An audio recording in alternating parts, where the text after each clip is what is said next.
হিংসা হিংসা হিংসা হিংসা য'তে দেখো মাতো হিংসা। হিন্দু মুছলিম জাতি ধৰ্ম ধ্বংস কৰা যেন আমাৰ কৰ্ম।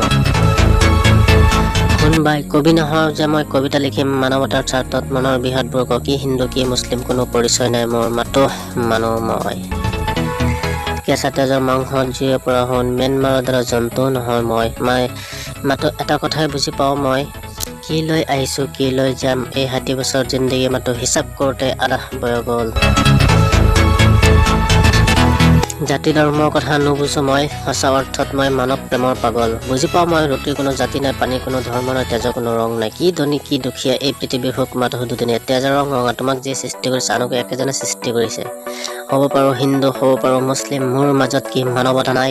ৰাজনীতিৰ ৰাজমূৰ্খৰ কাজ মই কি বুজি নাপাওঁ, হিংসাৰ নহয় মানৱতাৰ কওঁ, ধৰ্ম যিয়েই নহওক মানুহৰ প্ৰথম তেতিয়া হিংসা নাইকিয়া হ'ব। গান্ধীজীৰ অহিংসা নীতি একতাৰ বান্ধোন, আমি সবল সৰ্বশক্তিমান, হিন্দু মুছলিম বাই বাই একে জাতিৰ সন্তান অসমীয়াইৰ। জয় আই অসম, ধন্যবাদ।